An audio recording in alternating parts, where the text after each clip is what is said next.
যাদের কাছে মাছ মাংস খেতে খেতে আর ভালো লাগতেছে না, এই রেসিপিটা কিন্তু বানিয়ে খেতে পারেন। এই জালি কুমড়া দিয়ে এই মজাদার রেসিপিটা বানিয়ে নিতে পারেন। এই রেসিপিটা বানাতে কিন্তু কোনো রকম মাছ মাংস লাগবে না, শুধু জালি কুমড়া হলেই কিন্তু হবে। তাই এখানে কিন্তু আমি একটার অর্ধেকটা জালি কুমড়া নিয়ে নিলাম। তারপর কেটে নিলাম। আমি কিভাবে কেটে নিলাম দেখে বুঝে নেবেন। এটাকে কিন্তু আমরা জালি কুমড়াই বলি। কুমড়া ছোটটাকে জালি কুমড়া বলি, অনেকে এটাকে কুমড়াও বলতে পারেন। সবগুলা কুমড়া কিন্তু একইভাবে কেটে নিলাম। তারপর এখানে রান্নার জন্য পরিমাণ মতো তেল দিয়ে দিলাম, পরিমাণ মতো পেঁয়াজ কুচি দিয়ে দিলাম, 2টি তেজপাতা দিয়ে দিলাম। তারপর এখানে 1 চামচ রসুন বাটা, 1/2 চামচ আদা বাটা দিয়ে দিলাম। তারপর আদা রসুন কিছুক্ষণ ভেজে নিলাম। ভেজে তারপর এখানে মরিচের গুঁড়া দিয়ে দিলাম, 1 চামচ জিরা গুঁড়া দিয়ে দিলাম, 1/2 চামচ হলুদের গুঁড়া, 1/2 চামচ ধনিয়া গুঁড়া, 1/2 চামচ লবণ স্বাদ মতো।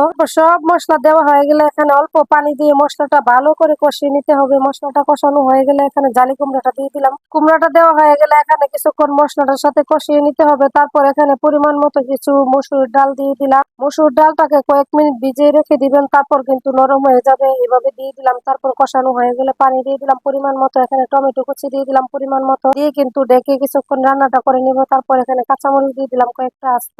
তারপর সব শেষে কিন্তু ধনিয়া পাতা দিতে হবে। ধনিয়া পাতাটা না দিলে কিন্তু খেতে ভালো লাগবে না। ধনিয়া পাতাটা দিবেন। এখানে রসুন দিয়ে তারপর আমি অল্প বাগার দিয়ে দিলাম। এই জালি কুমড়া আর ডালের সবজিটা খেতে অসাধারণ মজা হয়েছে। আশা করি বাসায় একবার হলেও ট্রাই করে দেখবেন। ভালো লাগলে লাইক কমেন্ট শেয়ার করে দিবেন। আজকের মতো এই পর্যন্ত। আল্লাহ হাফেজ।